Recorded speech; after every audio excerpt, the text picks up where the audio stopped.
Good morning, everybody. Hopefully you had a wonderful Thanksgiving weekend and you're ready to hit it. We're going to learn something new today that I think you'll find actually kind of fascinating in how it would work. So before we do that, we're going to look at the 5Q breakdown. Last week's was a fantastic job with turnover, but how was his follow-through? So we find out again that if you do perfect on the script, but don't get them to tell you that their guy is the problem, not turnover, or their guy is the problem, not fees, or their guy is the problem, not whatever. How good? If you did it 100% all the way up to that point, what's it worth? 100%? Yeah, nothing. That's right. Not a darn thing. So today we're going to talk about the how to do a first meeting if you want to get them chasing you instead of you chasing them. So this is a high-level skill. I'm going to show you a high-level skill, but first thing we need to understand is that I've got guys making $1 million a year using just simple data gathering the way we do it right now. But once you're making that kind of money, do you want to make your next meeting faster, or do you want the 21-point checklist done in an hour and a half, or do you want it to take 2 or 3 hours? Do you want to kick people out that are tire kickers and plate lickers that will never, ever, ever move their money to you? Again, those are very few and far between, but if you can not waste your time, do you want to not waste your time? So doing it the way I'm going to show you today, you'll see, gets the people right up front telling you at the first meeting before you do anything that they're going to work with you. How would you like it if at the first meeting they told you they're going to work with you? Because right now we don't get that, right? Right now we say, hey, would you like me to run an analysis for you? Hey, would you like me to run an analysis on 25% more income, lower your taxes to 1% or 7% on your qualified money, how to make sure you don't lose your spouse's Social Security income when they die? I mean, we do all that, and they think, yeah, no, I'd be interested in seeing that. How much better would it be if they said, no, I'll move to you. No, I'll leave my guy and move to you before they even move the money. Now, that's the better way to do it, but that's a skill level of expert.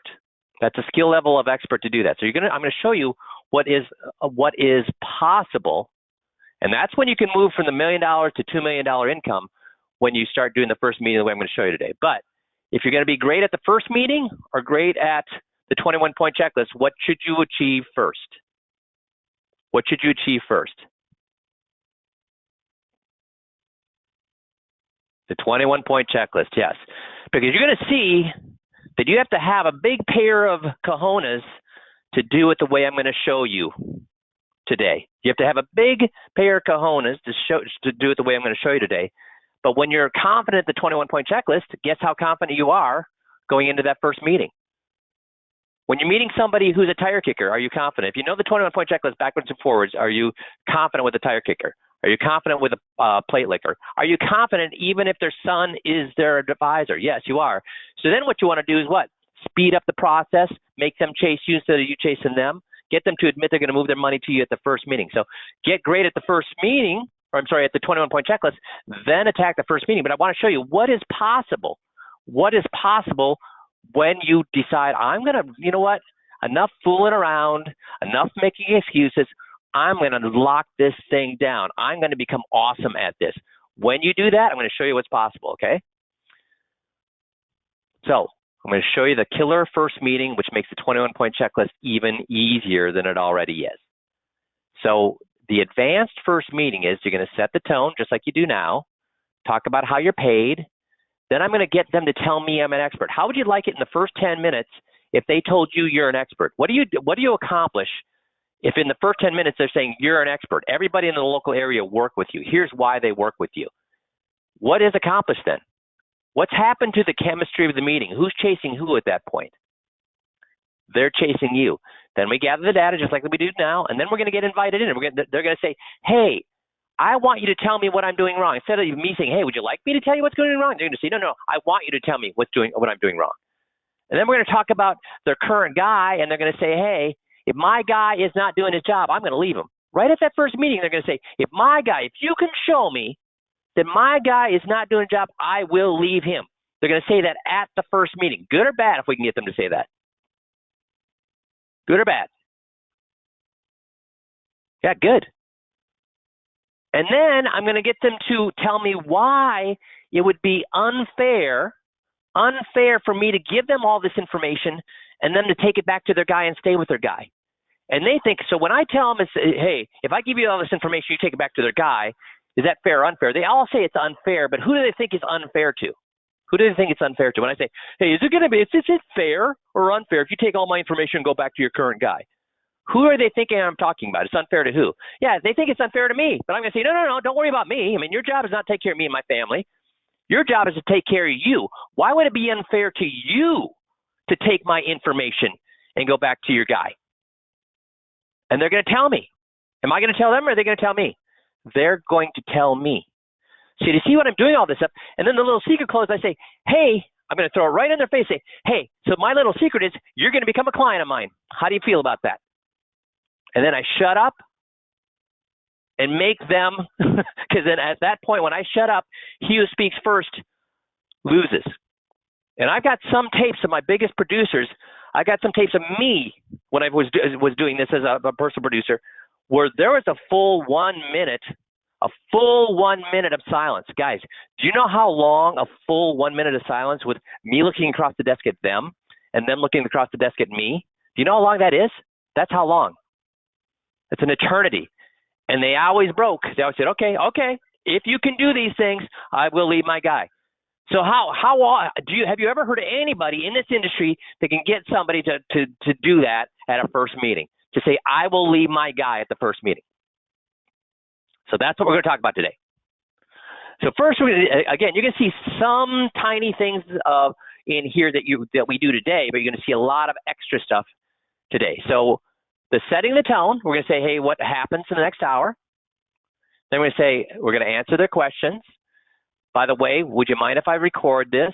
And then we'll explain how I'm paid. So let's talk about why we do number one. I'm going to say, would it be okay if I share with you what happens in the next hour or so? So what am I doing when I say that? What am I doing when I say that? Hey, would it be okay if I share what happens in the next hour or so? I'm letting them know that what? Who's in control, them or me? When I ask that question. Who's in control, them or me? Them, that's right. I'm saying you're in control. I'm getting their permission to talk. I'm saying, is it okay if I share what happens next hour or so? So that gives them permission to say, well, no, I don't want to. See, they're in control. I mean, I really am in control, but they feel like what? They're in control. And what else am I saying there? I'm saying what? We're not going to cover anything that you're not comfortable covering. Nothing's going to move forward without your permission. See, it seems like I'm giving them control, doesn't it? With that simple question, I've changed the whole thing from them being on their heels to saying, no. I know you're in my office, but you're in control. What does that do to their anxiety when I do that? Hey, would it be okay if I share what happens in the next hour or so? Their anxiety goes down. I say, well, so what we want to do is I'm sure you've got questions. Now, here's the thing. We covered a lot of different things, and any of the things we talked about would work differently for different people. So if you've got questions, I want to answer them. We do need to make them a little bit more general, because do I know anything about you right now, Mr. and Mrs. Smith? No. And if these things work differently for everybody, would you want me to answer a question that may not work well for you? Maybe work well for your neighbor, but not for you. Well, no, I wouldn't want that to happen. So why would we want to keep those questions a little bit more general instead of specific? Well, so that, you're not giving bum information or whatever they say. So what am I doing there, guys?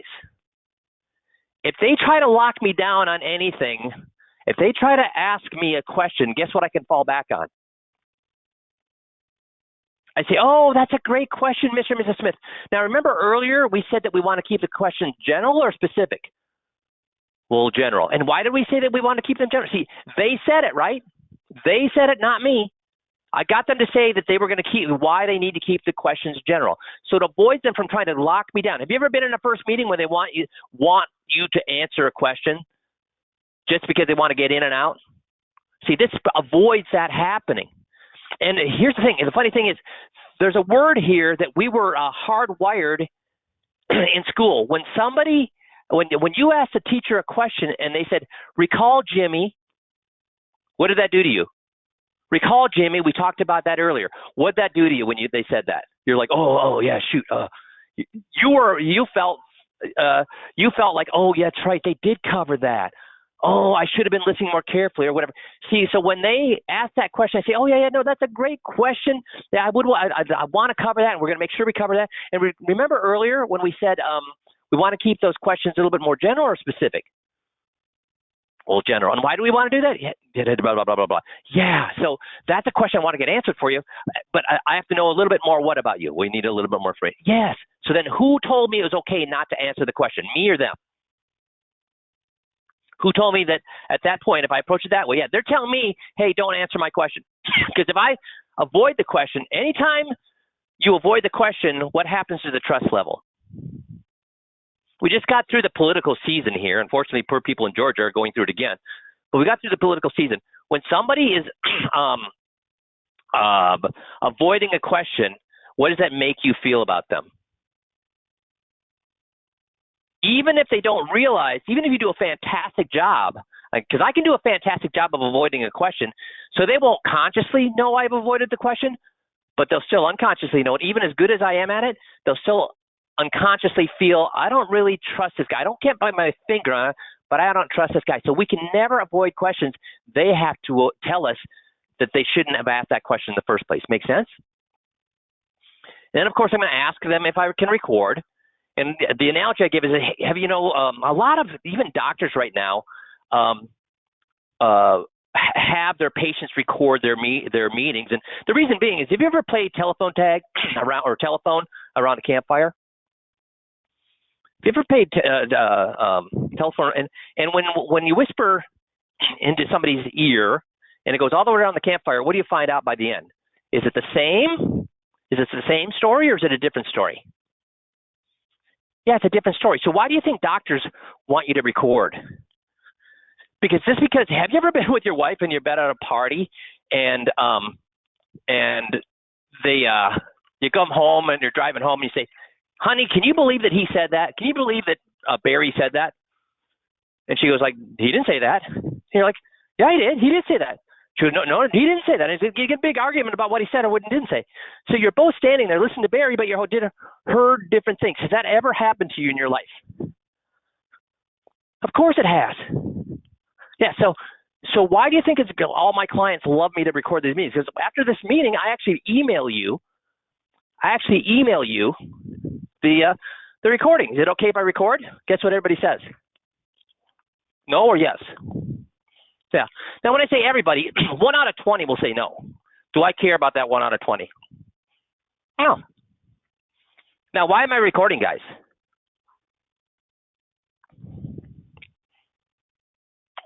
A couple of reasons. Why do I record? Biggest reason is what? So I can get better. I'm going to review that tape so I can get better. What's the second reason you record it? Do we live in a litigious society? And it's never your clients that want to sue you. It's never your clients that want to sue you. It's their kids that want to sue you, right? So when the children hire an attorney, the attorney sends a complaint letter or whatever to you, and you send them the tape. What's the attorney going to say to the children?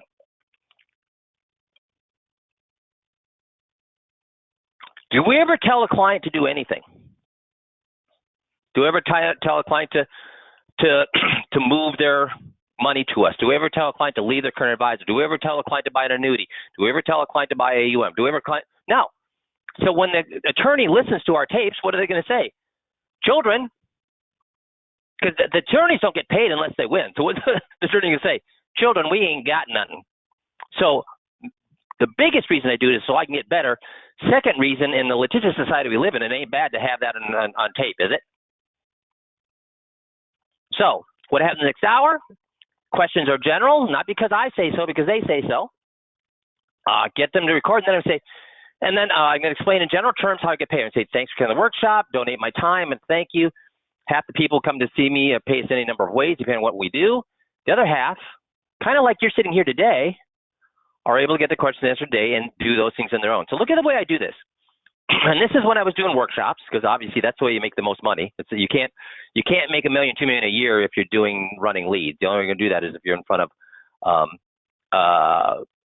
large groups of people. And why was I not afraid of being in front of large groups of people, guys? Why was I not afraid to be in front of large groups of people? How good was I at the 21-point checklist? Could I get tire kickers and plate lickers to leave their current advisor? Yes. So that's why. So what I do, if we go here, I work with people in a number of ways. I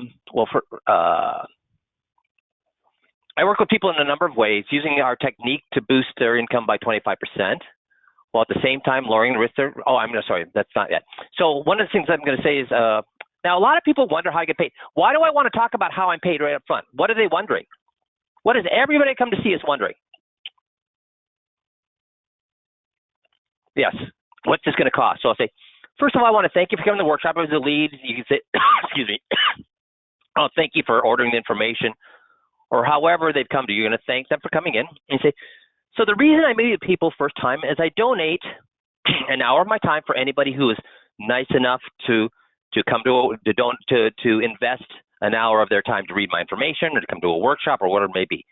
So I'm saying I donate an hour of my time for anybody who's willing to invest their time in learning more. What's the importance of this word donate? It means my time is what? What's the difference between I donate an hour of my time to saying I meet with people at no cost and no obligation. What's different? I donate an hour of my time, or this meeting is no cost and no obligation. Which one is more valuable? Yes, I'm obligating them. And they say, now, half the people come to work, that come to see us, pay us in any number of ways depending on what I do. If I do a lot, they pay more. If I do a little, they pay a little.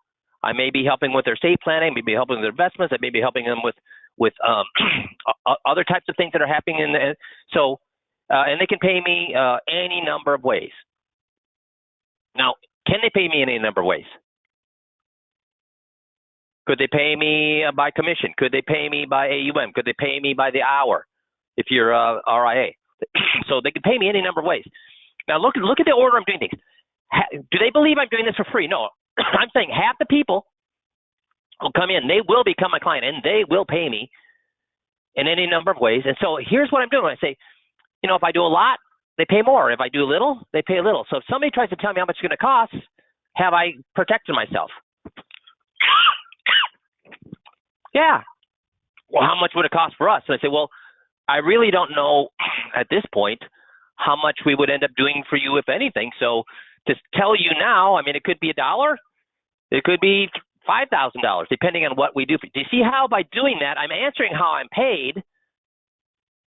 I'm answering how I'm paid, but I'm leaving myself an out, so I don't have to tell them what their exact cost would be. Does that make sense? Now, after I do that, I say, now, the other half of people, kind of like you are here today, are able to get their questions answered today and do these things on their own or themselves. Do people remember the first thing you say or the second thing you say? So why do I end up then saying, hey, like the other half, kind of like you are here today, are able to get their questions answered today and do it themselves? Why do I want them thinking that they're the half that doesn't have to pay me? That they're the half that's going to get all this information for free? That's right. They relax. Does that make sense? Do you see why I do it in that order? So if I scratch the itch of how I'm paid, but also got their buy-in that I can't really tell them what it's going to cost them. And now they're relaxing because they think they're not going to have to pay me anything anyways. Now I want them to tell me I'm an expert. So I'm going to say, I work with people in a number of ways. One of the ways is help them increase their retirement income by 25%, at the same time lowering the risk of running out of money. Another thing I do is I help them with the program that replaces their spouse's Social Security income when they pass away, so the surviving spouse doesn't lose half their Social Security income. I reduce their taxes in any number of ways down to the 1% tax bracket for their investments, or reduce their retirement taxation down by 70%. So I do a number of things. But I was wondering if you could do me a favor. Now, here's what you're going to see when I ask them for a favor. I apologize, I'm coughing because I've got a cough drop in, so I'm trying to do the best I can here. So, I do about 10 or 12 of these workshops a year. I'm asked by local papers and national reporters to speak on senior issues. I'm constantly talking at the public. You know, anything like this really needs to be a two-way conversation, though, doesn't it? It just can't be one person talking. It has to be a two-way conversation, doesn't it? So what I like to do, what I try to do as much as possible is get feedback from the public, from people like you, because I need that feedback. Because if I'm talking about things people aren't concerned about, that's a waste of everybody's time. So I constantly look for people like you, smart, intelligent people who are looking to learn. I always like to get the feedback on what's important to them, what interests them, what doesn't interest them. So in order for this to remain a conversation, for me to stay up on what the public and the community desires, the needs, the wants are, it's necessary for me to get feedback from the public. And it would really mean a lot to me. I mean, it's just as we talked about, I help people with a number of things. See, I'm almost sounding like I'm what? Because it would really mean a lot to me. I mean, what if you could do it? See, when you start to ask for a favor and over-explain yourself and over-explain yourself and over-explain yourself while you're asking the favor, how big do you think that favor is going to be? You think your brother-in-law is about to ask you for what? To give him a ride to the store or for money? You think he's about to ask you for money when he's over-explaining. So how big do they think this ask is going to be at this point? Large. Instead, then I say, and again, I'm constantly striving for this two-way conversation that allows me to hear feedback from the public. Could I ask a huge favor of you? It'd mean a lot to me, and I'd really appreciate if you could just give me your personal feedback, which will help me serve the public better. So my question for you is, why do you think so many seniors here in Rochester work with me here at Castle Link & Clark? And I've just given them all these, or you've just given them all these USPs, right? 25% more income, lower taxes, the Social Security program, long-term care without expensive annual premiums. I've given them a menu of answers they can give me already. Then I ask, and I pretend like this is going to be a huge ask, and then I say, so why do you think so many seniors work with us here at Castle & Clark? And guess what? 90% of them, what will pop out of 90% of them's mouth? One of these things. One of these things. If they, here's the thing, the other 10%, they'll say, well, I'm not really sure. And then you say, no, and then you get on their side. No, I know. How would you know? I mean, you're not interviewing these people as they leave my office. How would you possibly know why everybody here and that really is retired age chooses Castle & Clark, why most people who are looking for a retirement specialist work with us? I mean, there's no way you would possibly know that. But if you did know, what would it be? So when I circle back and do it that way, guess what the other 10% will do? Because I've just told them, you know what, we ain't moving off of this topic till you give me an answer. And guess what they give me? One of these things. Now, when they give that to me, then I get on their side. That's exactly right. I'm so happy that you said the 25% more income, or if they said the Social Security. I'm so happy that you said that program that replaced people's Social Security, because that's the message I'm trying to get out there. I'm glad that it's clear. I'm glad that it's that I'm messaging correctly. I cannot tell you how much I appreciate you sharing that with me. That makes me feel so much better that my message is clear and people are receiving it. Thank you so much. But what have they just told me? That everybody in my area that's retired, what?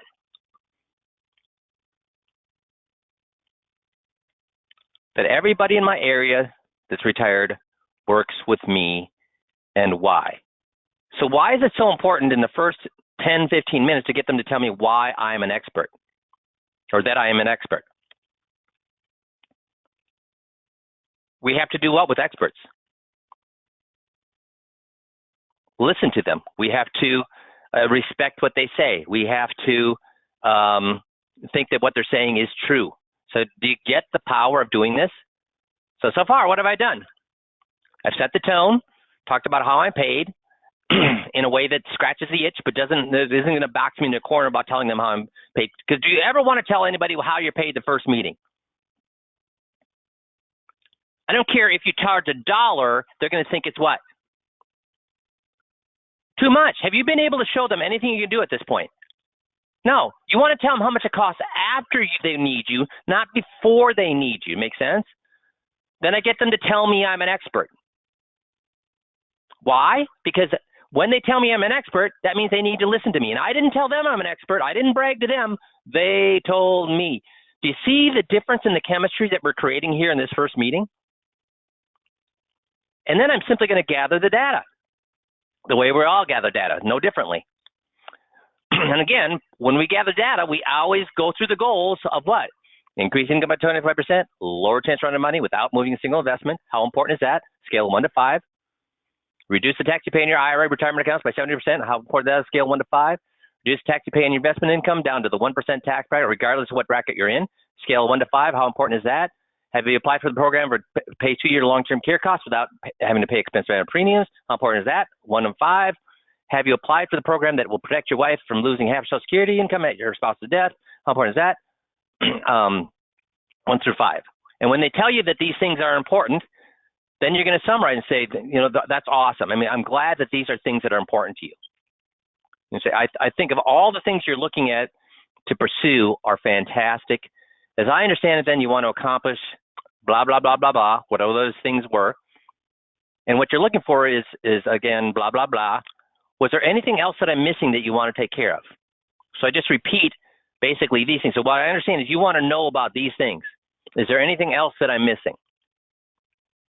So those are all the, and then when they say no, that those, if you can show me those things, that'd be really interesting. They say, well, those are all things that would be very easy for me to do and for you to do.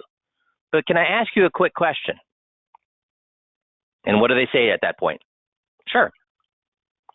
And I say, this is kind of an odd question, but you know, let's say that I'm one of those guys that I'm worried about taking care of my lawn, and so I think I've done a good job. I'm mowing it. I'm pretty proud of what I've done because my lawn used to be pretty bad, but I think I've got it in pretty good working order. I'm pretty proud of it. And then a neighbor from across the street walks over and says, Mike, I got to tell you, whatever you're doing with the lawn, you're out here all the time, but you're doing it all wrong. You're over fertilizing, you're under weeding, you're burning the lawn here, you're cutting it too short. You know, everybody in the neighborhood would really appreciate it if you would get your fertilization right and get the length of what you cut your lawn right, and so it's not looking burnt all the time. So Mr. and Mrs. Smith, what do I think about that advice? What can he do with that advice? What can he do with that advice? Yeah, stuff it. That's right. Now, on the other hand, let's say I look at my neighbors on my right-hand side, and they have a wonderful lawn, beautiful lawn, and I'm thinking, God, I would love to have a lawn like that. So I see him out in the lawn. I say, hey, Ralph, can I ask you a question? I mean, I've really been working hard at my lawn, but your lawn is so gorgeous. I mean, what do you think of, you know, what I've done with my lawn? And he goes, well, do you want the easy answer or the hard answer? Now, what's he warning me of at that point? What's he warning me? That he's going to give me good news or bad news? Bad news. And why is it important that he gives me the bad news? Because if I say, you know, wait, I withdraw the question. I've had a bad week. I really don't need to hear that. I can say what? Don't give that to me. He's given me the option to opt out of bad news, hasn't he? And what's the difference there? If he's given me the option to opt out of bad news, but I say, no, give it to me, can I get mad at him for giving me the information? No. So I say, okay, well, hit me with your best shot. And he goes, well, a couple things. One is you're over-fertilizing at the wrong times of the year, and I can help you with that. But you want to get that down straight. And you're also scalping your lawn. You're cutting it too low. If you cut it a little bit higher, it's going to be a much healthier lawn. Now, was that advice the same or different than what my other neighbor that marched across the street? Was that different or the same? But how do I receive that information that he gives me? Well or no? I'm receptive. Because what do we think about unsolicited advice? How do you like when people shove their advice down your throat? Good or bad? Bad. So the things you want to get done, you can do them very easily, and I can show you how to do them. But but here's the thing: if you want to do again, increase your income by 25%, blah blah blah blah blah blah blah. I think all those things you're looking at doing are great to pursue. But the question I have to ask you at this point, I guess, is I don't want to be sticking my nose in where it doesn't belong. I don't want to be giving you advice that's not wanted. So are you looking for my help to fix these things? Or do you want to keep me these ideas to myself? So what am I doing there? They're saying what? Can they get mad at me in the future if I point out bad things? They're giving me permission, right? So can they get mad at me down the road, or if they said, no, I want you to give me this information? Do you see how this is changing the whole chemistry of the meeting? So they say, no, we want you. I mean, that's why we're here. We wouldn't have come if we didn't want you to look at these things and show us how to fix them. And they say, well, that's the easy part. That's the easy part. I do that every single day for people in my office. The hard part that we have to talk about now, and of course, it's the hard part for you. Well, for example, if you're interested in reducing the taxes you pay on your retirement income by 70%, or the investment income down to the 1% tax bracket, if you really want to change those things, I don't have a guy at the IRS that I can call and say, hey, I met this really nice couple and we'd like to knock their tax bracket down to 1%, or we'd like to knock 70% off their retirement income tax bill. I mean, I don't have a guy at the IRS like that does that. So in order to do these things, I mean, I can do those things for you, but in order for those things to happen is you're going to have to make some changes. And of course, I mean, you have to like the changes.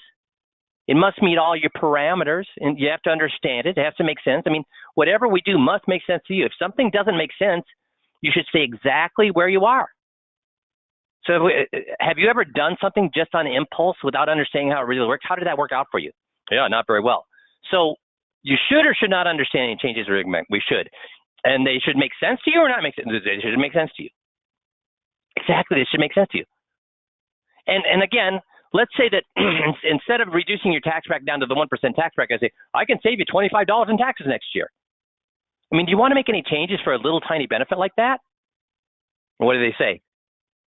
Well, no, that wouldn't make sense. No, I mean, they have to be large. I mean, if I could save you $5,000 in taxes or $3,500 in taxes, now would that be worth making changes for? Again, if it met your parameters, you understood what they were, would that make sense for large? Yeah, it would. So making changes for little benefits should be what? Well, we shouldn't do that. But making changes for big benefits, we should or should not do that. No, we should do that. And why? Blah, blah, blah, blah, they tell me. And should any changes, should any of the changes meet all or just a few of your parameters? Would you want to meet all or just some of your parameters? Well, I want to meet all. Yeah, all of them. Because are you at a point in your life where you can afford to make major financial mistakes? I mean, major mistakes would be too costly. There isn't enough time for recovering them, is there? And you don't want to go back and, I mean, you can't go back and redo 30 years of work, can you? So, but there is another factor we need to think of, because even the parameters make sense, the logic makes sense, but you just have a gut feeling. So even if we lay it out there, the logic makes sense, the math makes sense, everything makes sense, but you still have a queasy feeling in your gut. You should or should not do it then. No, well, you shouldn't do it. You shouldn't do it, exactly. So you got to be totally comfortable. Got to be totally comfortable, and it has to seem right to you. If it doesn't, you should not do it. So I guess let's say, though, that it's not little changes, but it's big improvements, and we're talking thousands of dollars of improvements in your life. Not $25, not $200, not $500, but thousands of dollars of improvements in your life. It meets all your parameters. You understand how it works, and your gut says it's a good thing. Are you at a point in your life where you're able to make those changes if it makes sense for you and your family, or is this more of an academic exercise? And what will they all say at that point? What do you think they all say at that point?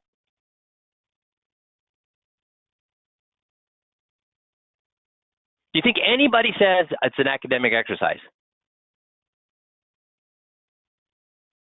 No. They all say, well, if it makes sense, and you can prove it makes sense, then yes, we would make those changes. And I say, right. Only if it makes sense.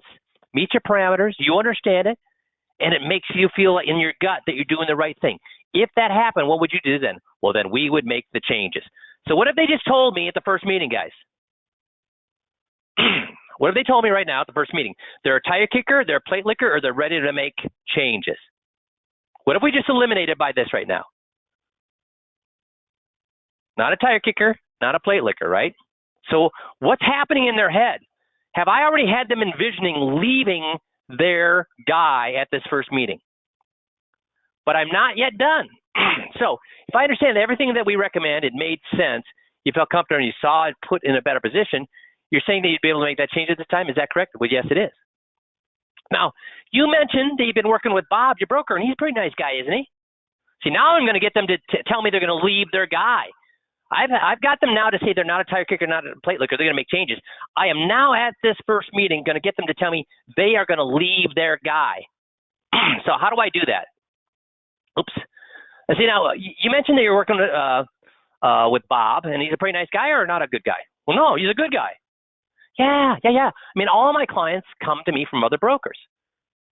I mean, I've never yet met somebody who say they hate their broker, because why would you give $700,000 to a guy you didn't like? Why would anybody be investing all their life savings with a guy they didn't like? So obviously you like him, or you would not have stayed with him so long, right? And if he's doing his job, you should stay with him. Because how long does it take to build a relationship like that? Is that something you build over a day, a week, or does it take years to build a relationship like that? Years. Yeah, and loyalty is important in our society, isn't it? I mean, you should be loyal to somebody who's loyal to you. You should be loyal to him. I mean, just say that you had a doctor, took great care of you, delivered all your babies, took care of you when you had a heart attack, and then a new doctor moved to town. You say, you know what, I just think I'm going to give the new doctor a try. What would you think of somebody who did something like that? Is that loyal or not loyal? Is that loyal or not loyal? That's disloyal. Yeah. And does any of us want to be disloyal? No. If somebody's loyal to us, we want to be what? Loyal to them. How about friends? What friends? Do we expect loyalty with them? Yeah. If they say they're going to meet us at a certain time, we expect them to what? Well, to be there. Right. Of course, loyalty is built in a two-way street, though. I mean, if they never show up, if they're always borrowing money from us, never pay it back, if we're always bringing them to the airport, and they say they're going to pick us up at the airport, and they don't show up to pick us up at the airport, eventually, what are we going to do with our friendships? If we're always the giver and they're always the taker in the friendship, eventually, what's going to happen to our friendship? It's going to what? It's going to go, be strained or stop. It's going to go away, right? I mean, if we're loyal to our friend and we find out they've been double-crossing us, we're going to what? Leave. So we're loyal to people as long as they're loyal to us. So far, Bob has done a what for you? Well, he's done a good job for us. Right. So should we or should we not be loyal to him? No, we should be loyal to him. So am I at any point now telling them they should be anything but loyal to Bob? And if I suggested that Bob is doing anything bad to them? No. I'm in fact saying he's done a good job as far as we can see here. See, loyal and important in our life. Look at even at marriage, though. Even with marriage, if our spouse is not loyal to us, what do we do in the United States? We get a what? Because even marriage, our closest relationship, is a two-way street. Now, of course, there is one relationship in our life that they cannot forget to pick us up at the airport. We lend them money all the time. They never pay it back. They can say bad things about us, and we still love them. What relationship is that? Yeah, children. That's an unconditional love, right? Do we have any other relationships in our life where we have that kind of unconditional love besides our children? So I guess the thing I ask you is, Bob's a good guy, right? You've been doing a good job, so you stay with him, right? But if he's not doing the things you need, and you're paying unnecessary fees, not $25, but thousands of dollars in unnecessary fees. You're paying taxes, not $25, but thousands of dollars in taxes. You're disinheriting your grandchildren. Most of your IRA is set to the government, not your family. If he's missing important matters and not doing things that need to get done, is there any reason you would stay with Bob rather than working with me? I mean, if he's not doing this thing, I mean, do you are you loyal to him, or do you have unconditional love for him? And what do they say?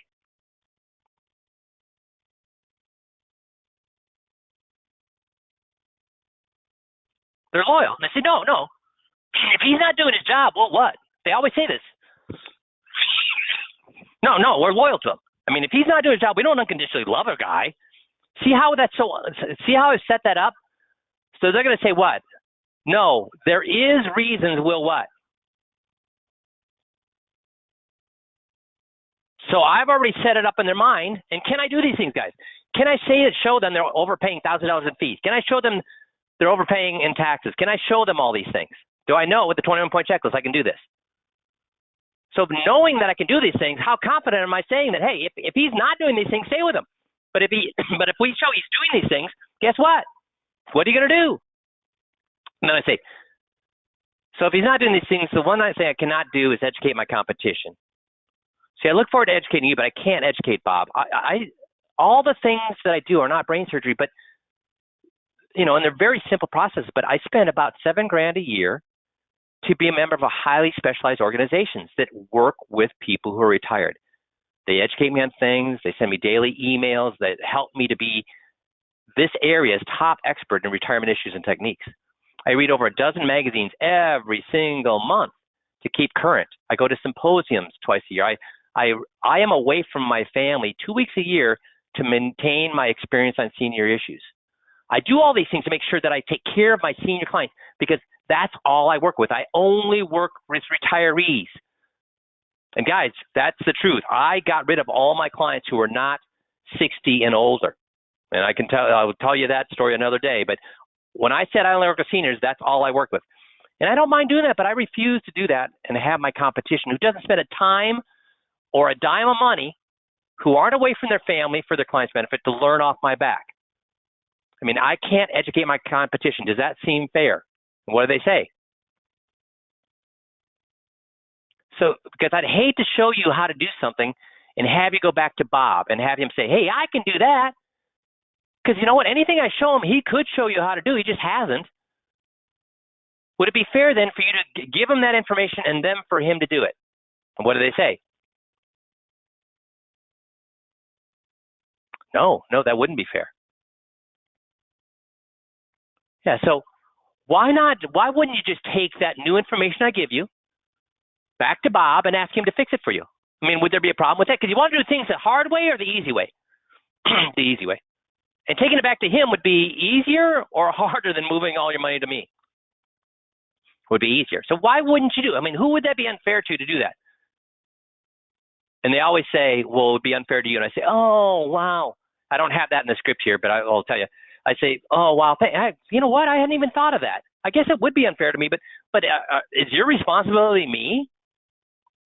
Is your responsibility to make sure I have food on my table, or is that my responsibility? No, that's yours. So I appreciate you, in fact, you're saying that, but really, do you have any responsibility to me whatsoever? Or should you be taking care of you and your family? And what do they all say? No, I should be taking care of me and my family. Exactly. So my question is not, would it be fair to me or not? Because that's not your responsibility. My question is, would it be fair to yourself? Well, I'm not sure. Well, I say because even if you really didn't know something that you needed done, is he intentionally trying to hurt you? No. And do you really want to hurt him? Well, no. I mean, you want to be civil with him, in the future, right? So think about this. You want to have civil contact with him, but every time he recommends something to you, you're constantly thinking what? So let's say that we fix all these things. Too much in taxes, too much in fees, disinheriting the grandchildren. We find all those things, and we show him how to do it. You take it back. He fixes it for you. Do things change in the world? Does the economy change? Do laws change? Does the stock market change? Does the interest rates change? So anytime there's a big change, you'd already found that he was doing all these things wrong. What do you start to wonder? If there's a big change, you start to wonder what? I mean, you missed all these things before. You start to think what? Maybe he did what again? He missed them again. And again, you think, well, I'm just going to be nice to him. I'm going to be civil. I'm just going to ask him, hey, did you do this? Are you taking care of this? Now, how do you think he's going to feel if you're always double checking on him? if you're always making sure he's done something, if you're always second guessing him, is he going to be happy or not happy?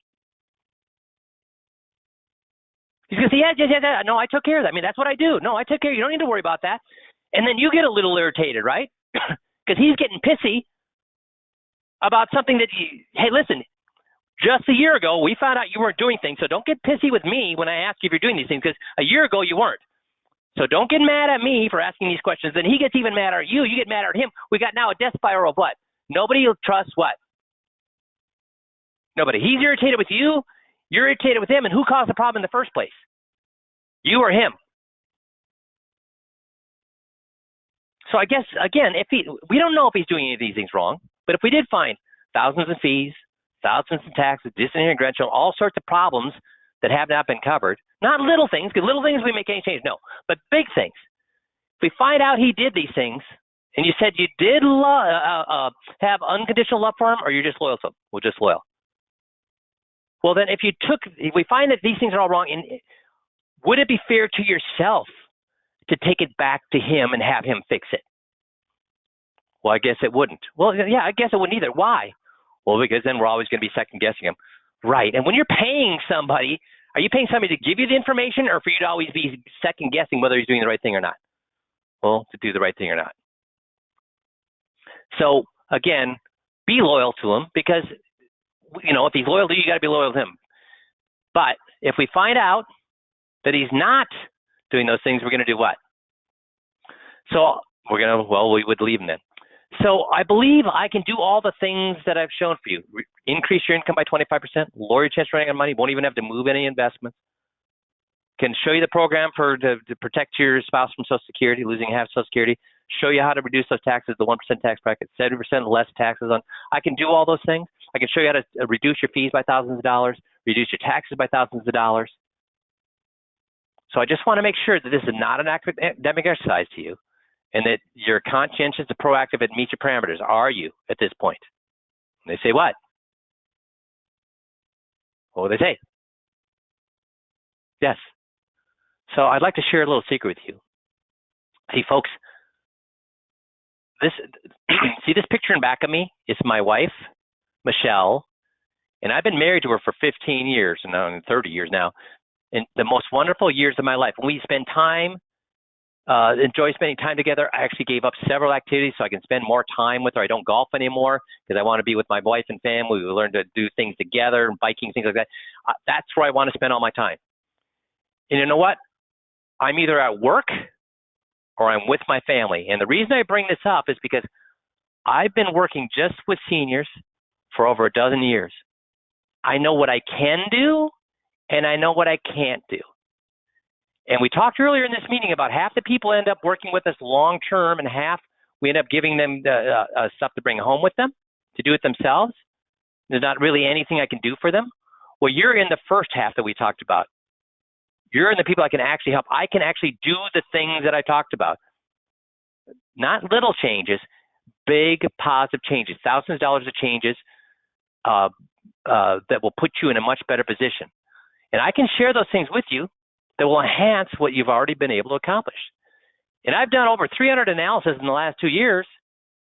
I've got to tell you that I no longer need any more practice doing this. I don't need practice analyzing people's situations or having conversations. I know what I can do, and I know what I can't do. And I would not ask you to come to a second meeting unless I knew beyond a shadow of a doubt that I can make a significant difference in your life, a difference that will greatly enhance and improve your situation. So the little secret I'd like to share with you, because we've gotten along so well today, and it's been great talking to you, and we have this agreement that, hey, if Bob is doing his job, you're going to stay with him.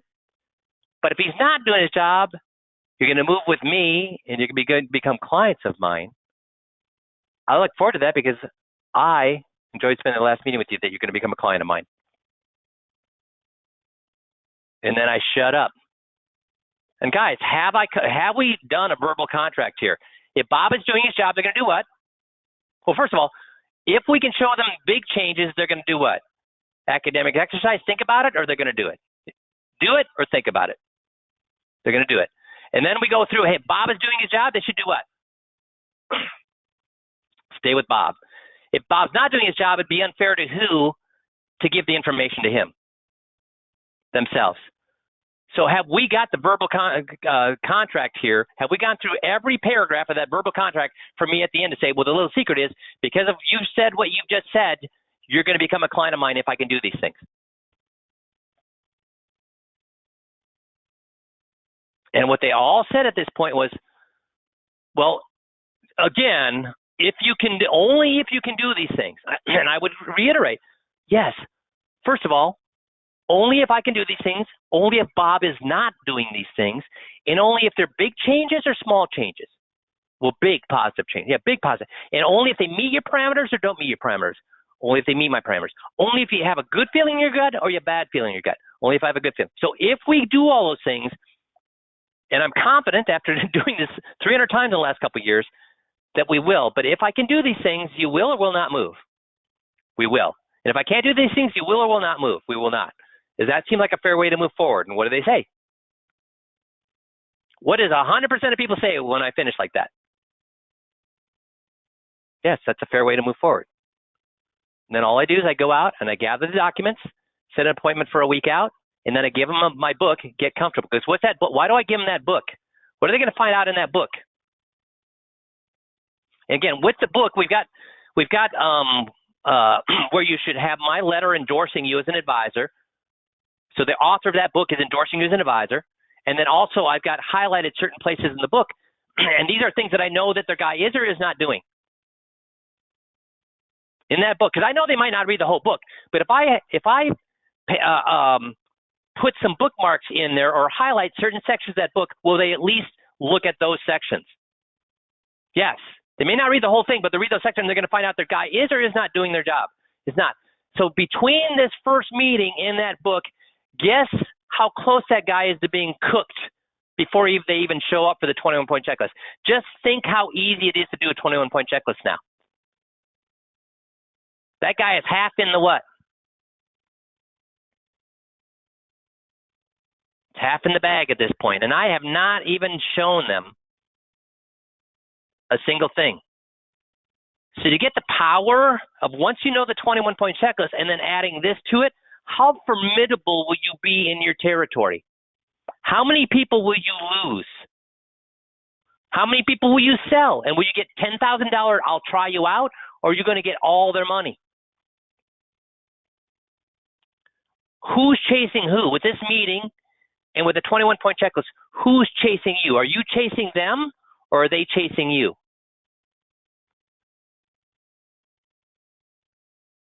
They're chasing. Is that a different chemistry than how most advisors work with? If I can show you this, if I can show you this, let me show you this, let me show you this. You're going to love it, you're going to love it, you're going to love it. Who's chasing who with that kind of mentality? You're chasing them. Guess how easy it is to close people when they're chasing you. So again, I just thought I would show this to you, not telling you should be doing this, but to encourage you to really dive in and make that commitment that in 2023, I'm finally going to sit down and I'm going to not be okay with the 21-point checklist. Most of you guys are okay with the 21-point checklist, but I'm going to master the 21-point checklist so I can add this kind of powerful thing right on top of it. I mean, do you know how formidable you will be in your territory? You know how many seminars you're going to want to do? You know what? I'll feed people at Ruth's Chris Steakhouse. Why? Why would I feed people at Ruth's Chris Steakhouse?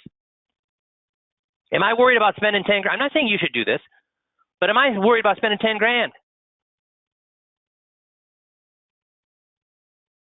Am I worried about spending 10 grand? Am I worried about spending 15 grand? No. What kind of return of investment I'm going to get when I'm a master of these things?